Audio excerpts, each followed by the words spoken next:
All right, the moment you've all been waiting for. I know you've been holding your breath for days.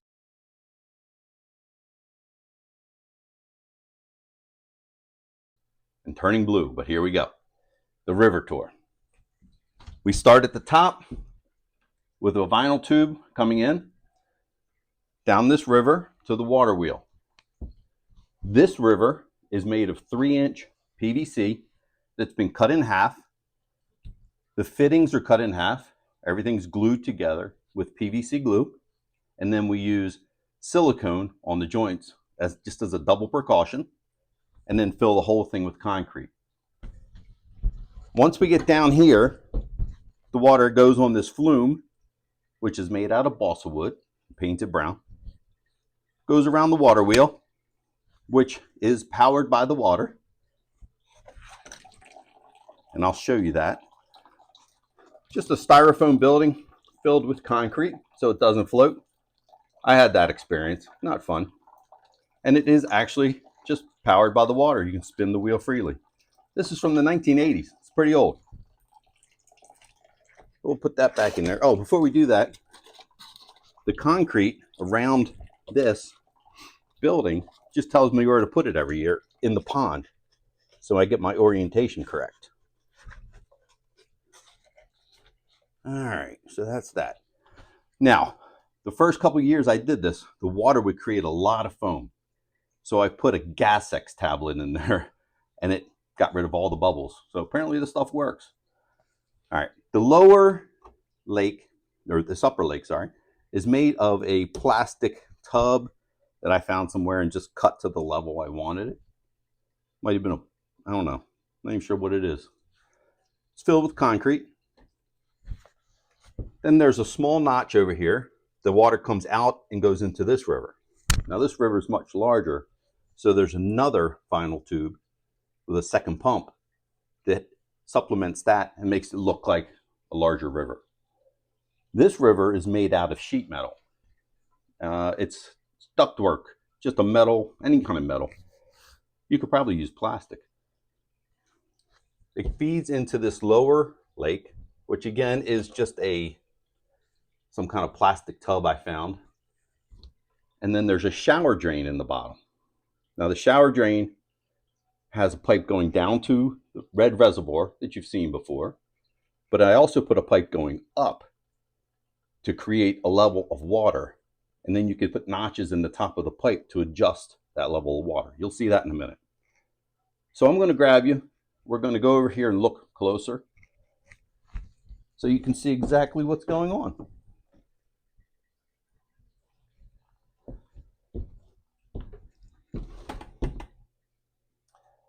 Up here you can see where the vinyl tubing comes in, and there's silicone creating a dam so the water doesn't go backwards. As we come down, you'll see here some silicone goes all the way down. I didn't quite level this correctly, so the water was going over the edge. So easy enough. Just a couple bushes hides everything. Here's your PVC pipe and a fitting, and the fitting is siliconed to the 2x4 so it doesn't move. Nobody sees that, so it doesn't matter. Here's your water wheel. You can see little notches cut in the water wheel to help it collect the water.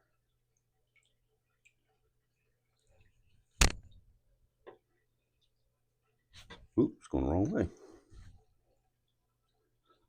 Here's the notch in the lake going into this river. There's the secondary water source. And these rocks keep the water from shooting too far. It'll go over the other side. That's bad when it goes over the other side. There you can see the sheet metal down there. And all this tape on the side is what I used to stick the mountains onto the side of the river. Here's your shower drain with the notches cut in it. And way down in there You really can't see it. There is another pipe to help avoid splashing, which gets quite loud.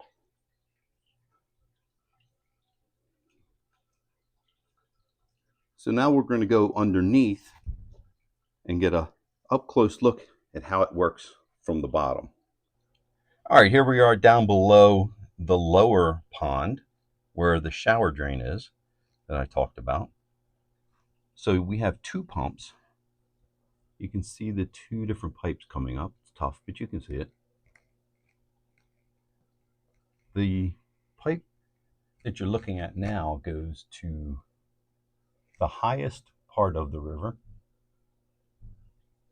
And then the other pipe, or vinyl tube, goes through the platform right there and joins the river below the water wheel. Now these clamps, you can use any kind of clamp, but I like them because they have a really big base on them. They are used to meter the amount of water going up. And I have one on each tube.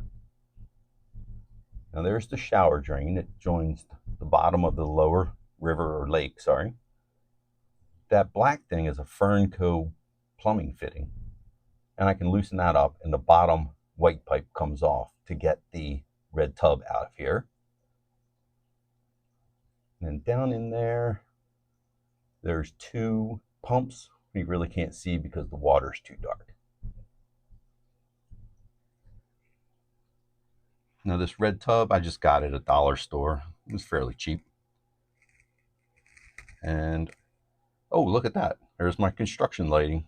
I love that stuff. And over here, these are Christmas lights that are inside the Mickey Mouse tunnel for the monorail. The extra lights hang down here and get plugged in. And I blank them off with electrical tape so you don't see them flashing under the trains. All right, hope you learned something. All right, it's time to get rid of this water. Hold your ears, this is loud.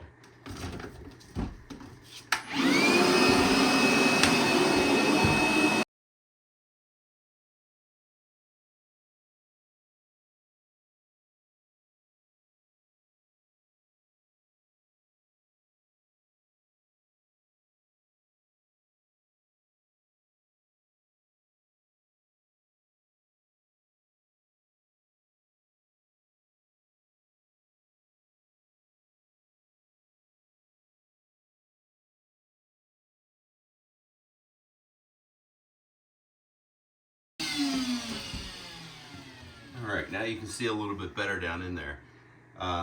Here's the drain that I was talking about. I'll get you a close-up view in a minute. This just goes around it, and I put, a lot of times there'll be something sitting on top of here to cover this drain when it's close to the edge, but it wasn't close this year, so you couldn't see it. This is just a piece of concrete that I used to support the track going across. Easy.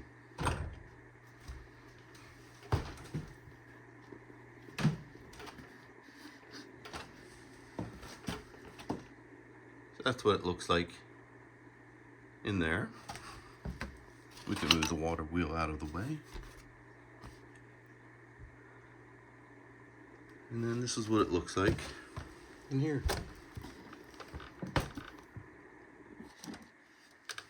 This comes out. And this is that piece of pipe I was talking about that comes out of the shower drain. And you cut notches in it when you want to determine the height of your water.